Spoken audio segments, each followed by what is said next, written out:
ॐ सोमनाथाय नमः।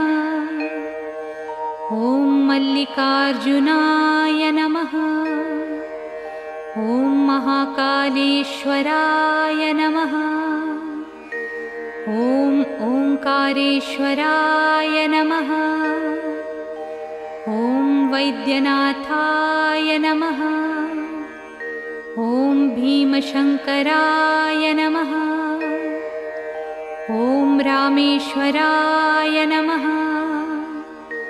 ॐ नागेश्वराय नमः। ॐ विश्वेश्वराय नमः।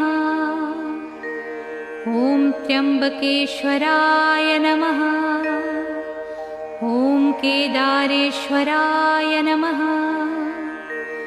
ॐ भुस्मेश्वराय नमः।